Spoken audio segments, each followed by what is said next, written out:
Man. Man, hey Gerry, never been more let's excited. do this. Let's do this. Hey everybody, welcome into. Hey, this is episode 1 of the Seven Figure Agent Podcast. I'm your co-host Earl Hall here with my co-host on this side, Gerry Ruffino. Let's go. Let's go, man. Look. This is everybody that is in the life insurance industry. You need to go ahead and make sure that you subscribe to this channel. We're going to be talking to you, the life insurance agent, up and coming agent, the agent that's struggling, the agent that, look, is looking for some sort of new direction to get this thing going in the way that it ought to be going. Gerry and I are just going to be having some real conversations. I mean, even today, just getting into what do you need to know before you even get into life insurance. I mean, Gerry, you know, every last one of us was recruited into this thing, man. That's right. So we were sold something, quite honestly. I mean, in my opinion, I mean, we were sold something. It's like, okay, this is how you're going to be able to make money. Do you think that that's like the major draw for most life insurance agents that come into this business is kind of dealing with the money end of this? For sure. So, I mean, look, most folks, right, are pretty unhappy pretty regularly with their 9-to-5s, right? So when you get sold an opportunity and a dream to work for yourself and, you know, you see the glamour and the show and all that, it's pretty easy to fall in love with the idea. But I mean, if I could tell you, Earl, hey, man, if, you know, if you come over here and you work really hard at drilling basketball, you can become a great basketball player. Well, not everybody's going to make it to the NBA. They're not. Right. They're not. I mean, and so many times it seems like we're the agents. I mean, I can just think about myself here and even some of the agents that were in the downline when I had my own downline. We were disgusted with our current situation. You know, and so many times I see that, and desperation doesn't always breed the best entrepreneur, you know, with this thing. But I was trying to kind of distill this down and try and boil it down to see what people actually need to know before they even jump in. Because quite honestly, there are going to be some brand new life insurance agents that watch this or some that just signed up 2-3 weeks ago. And they kind of need to know these things. And I think one of the first things, Gerry, on this is that when you get your license, you are going to be inundated with phone calls and emails.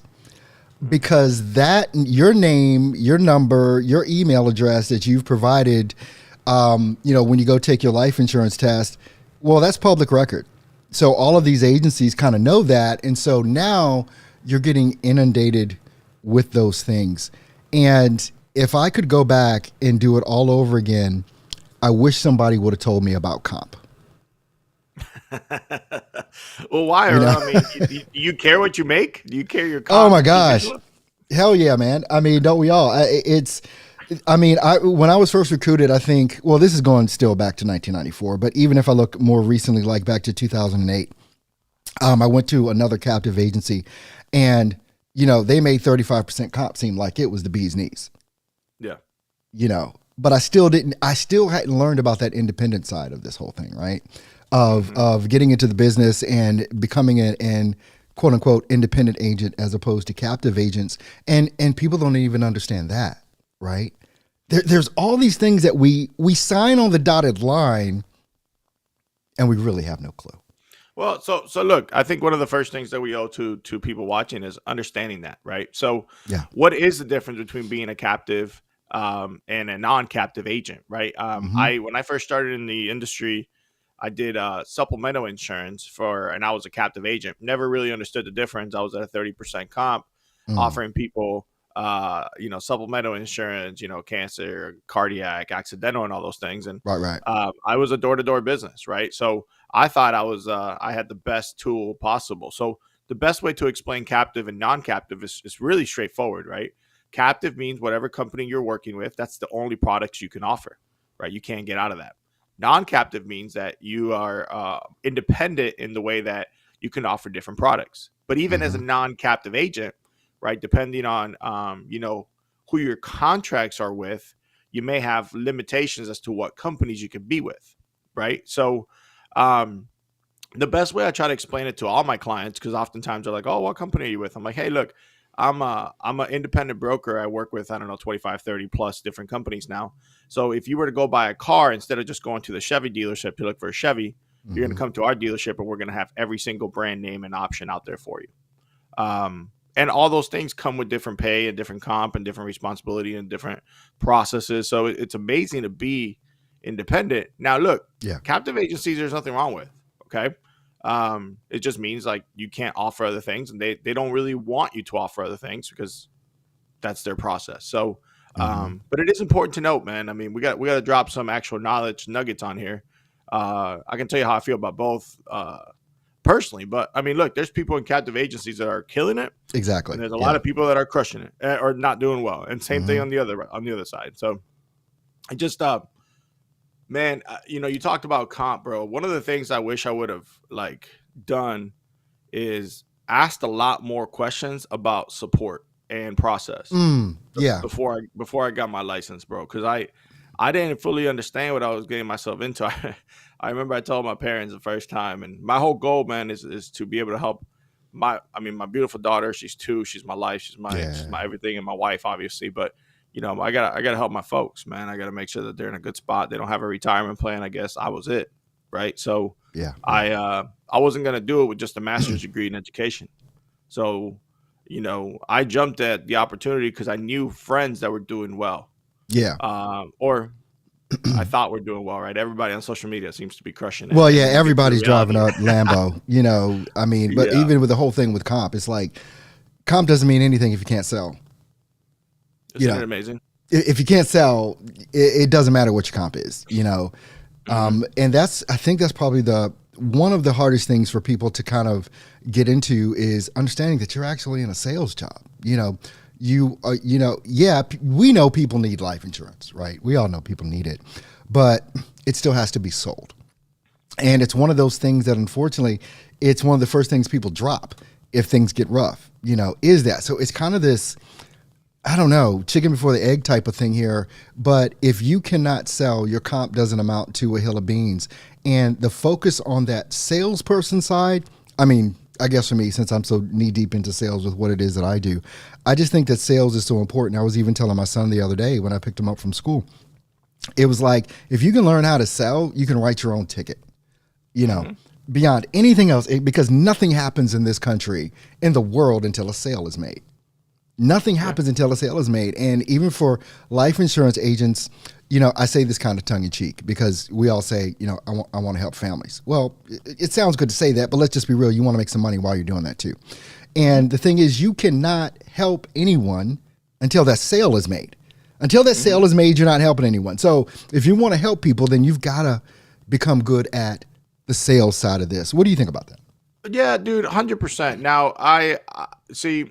I think it depends on each individual, right? So, dude, no Hmm. doubt, right? When I got into this business, I was working at a different company and a rental car company. I was doing well, whatever, but doing well meant I was getting like anywhere between 3, 4, 5 grand a month, which by the way, I mean, it wasn't terrible, but Hmm.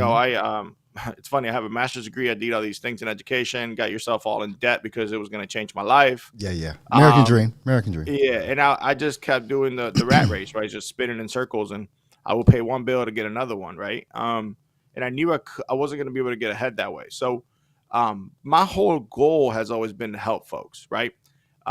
Because dude, I mean, let's just be real.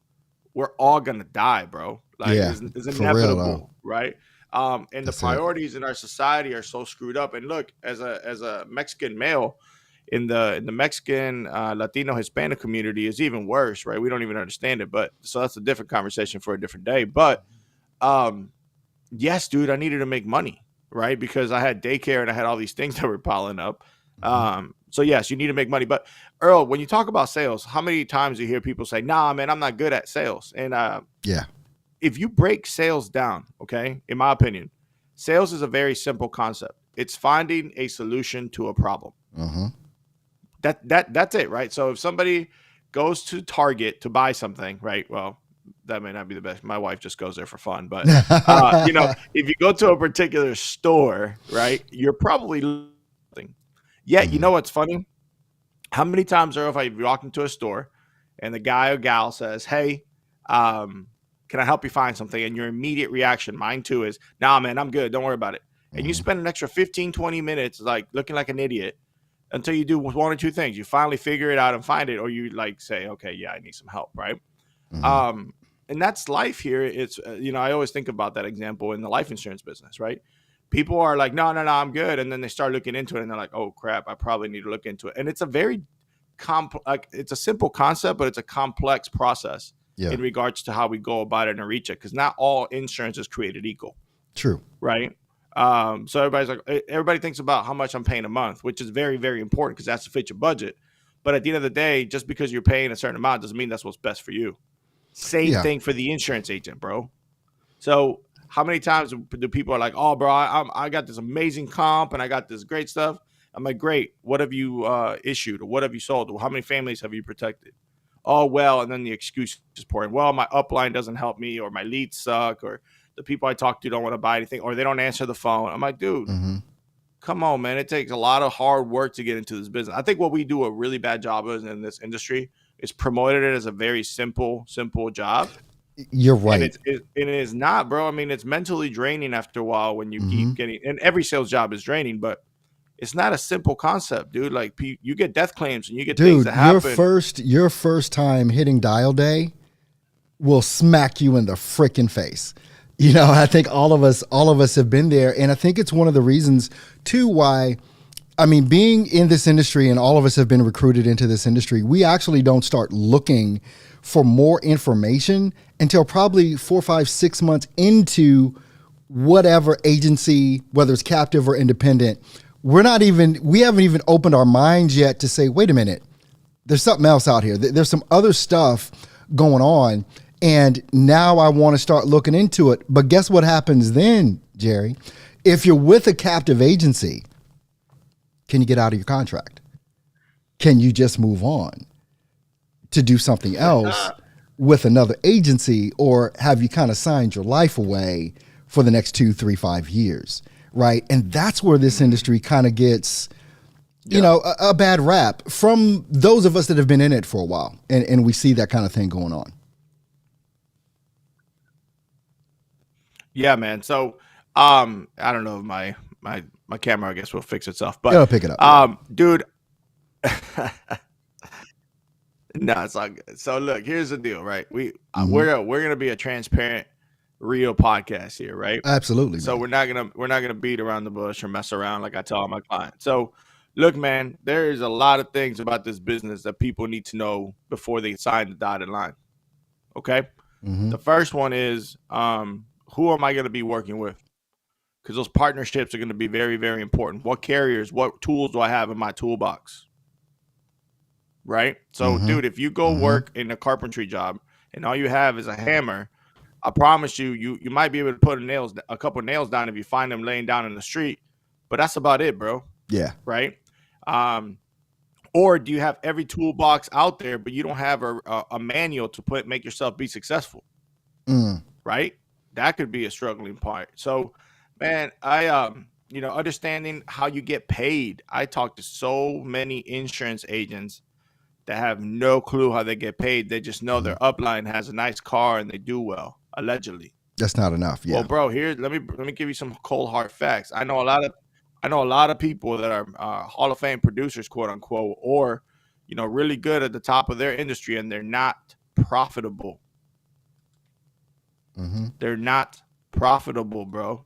So that's where a lot of the rubber starts. It's mind blowing, right? Yeah, absolutely. It's with this whole thing so centered. Let's talk. Yeah. No, go ahead. Yeah, bro. Let's talk about the fact that once you know how you get paid, what happens if you're in an advanced business? Okay, we are in an advanced business, meaning the carrier is going to advance you the money.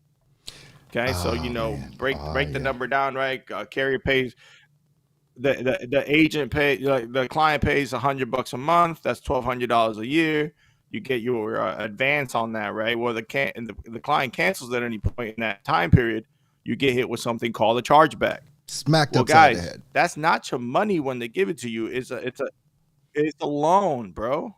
It's a loan that they're giving you, right? So you gotta do your work with these clients to make sure that one, you're putting them in the best position possible, and two, you're following up with them like you should, because you should care about every one of your people. Yeah. And you'll be amazed how good this business can be. But everybody's so focused about putting numbers up, bro, that it's so annoying. Don't worry about whether you sold or issued or you got Facebook status, man. Worry about all the other amazing things that you can do to help people. Absolutely. I mean, when we start boiling this thing down as far as like, okay, what is it that you want to make sure that you're doing when you get into this business? Because there are still going to be people watching this that haven't gotten in yet. So I'm grateful for that. So obviously you got to pass your test first. Gerry, do you think people should take life and health at the same time? I did. Some people don't. What are your thoughts around even that? Just the testing.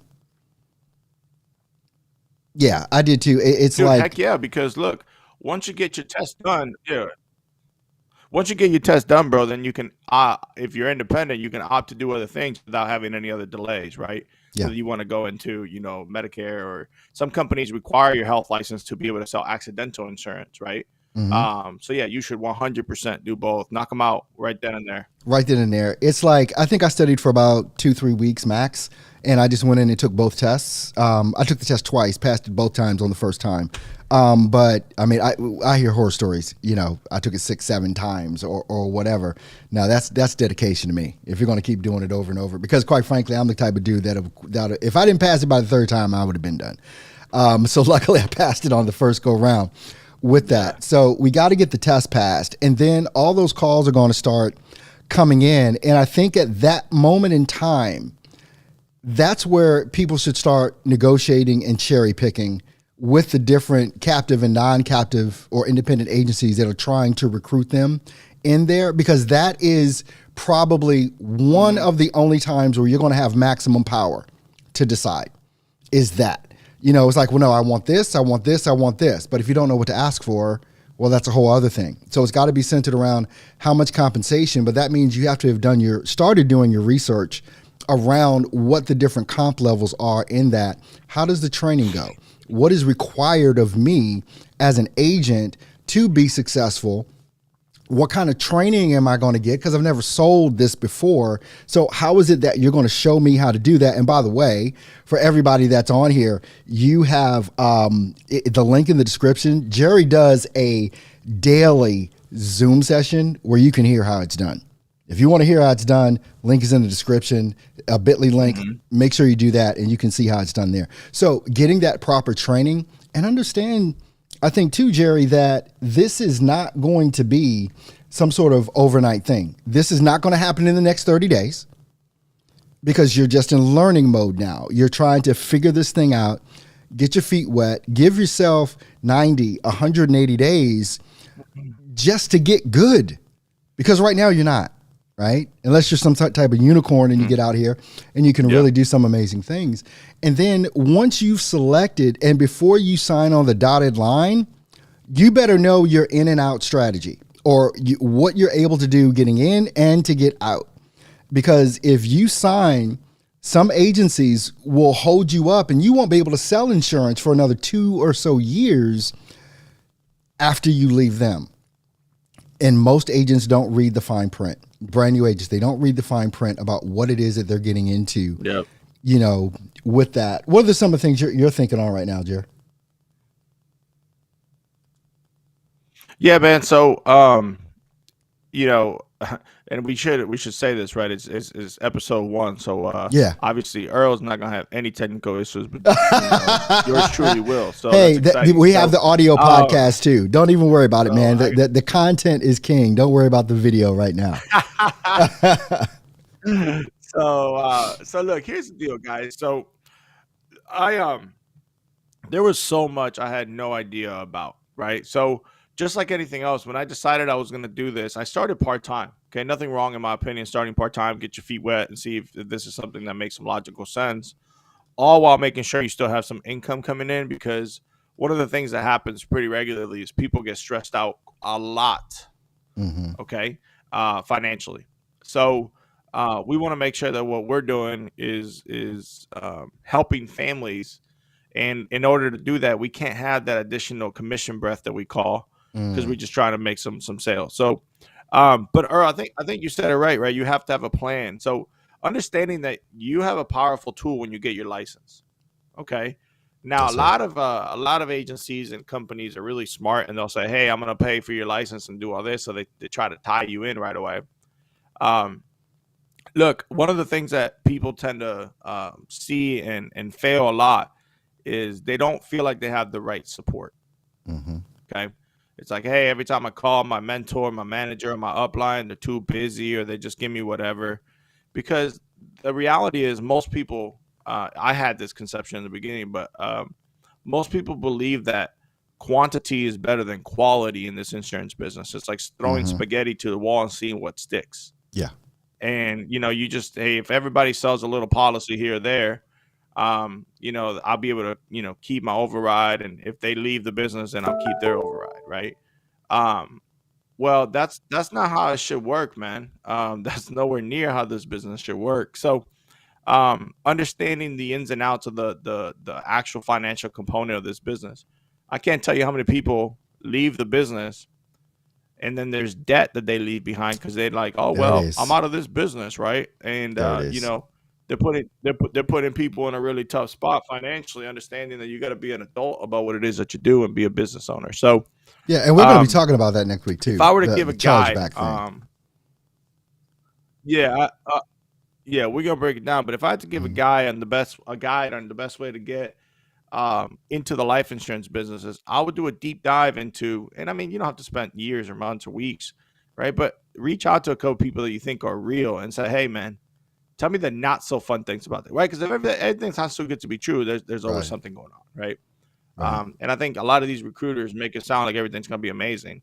If their answer when you first get going is just to like not answer your questions and say, hey, buy leads and start dialing, you should probably, and look, you do need to do that. Don't get me wrong. Right. You should have ample amount of opportunity to ask a lot of questions and get those questions answered, bro. So, dude, you're a free agent, man. When you get that license, you're a free agent. You can go sign with whatever organization or team you want to, and that team could also be yourself, right? Exactly. You don't need an IMO or an FMO if you don't want. So there's a lot you can do there, man. So I'm excited, bro. I'm excited to really give people what they need, and I think transparency is going to be clutch for us. Absolutely. I know that transparency is, and we're two real dudes. We've been in this game for a while. We know the ins and outs of this, and we want to make sure that we're sharing that with you, ladies and gentlemen, as well. As you're getting into this industry, and as you've even been into this industry for a while, two big things. I do want you to pay attention to the scrolling words at the bottom. Make sure that you go ahead, log into Gerry's Zoom session. If you want to learn the game, I'm telling you, hands down, that's probably the best way that you're going to learn it. Get good, get better, be able to ask questions and things of that nature. Also from AJC, we have our Life Insurance Agent University. Link is in the description. Over 30 hours of training you're going to be able to get with that absolutely free. Click those links in the description because they're going to be a lifesaver for any life insurance agent that is just starting or has been in for a while. Gerry and I come to you every Thursday, 9 a.m. Eastern Standard Time right here. And we're also going to be putting up the audio podcast as well as what you see here on YouTube as well as on our Facebook channels as well. I want to thank you guys for being on this very first episode with Gerry and I. And we're looking forward to being with you here again next week. Gerry, this has been fun, man. Thanks for being here with me, man. I definitely appreciate you. Bro, man, let's have fun. Let's enjoy. Everybody remember every day is a blessing. And like I told myself every day, man, destiny's not a matter of chance, but a matter of choice. What are you going to choose to do today? Hey, we'll see you guys on the next episode of 7 Figure Agent right here every Thursday, 9 a.m. Eastern.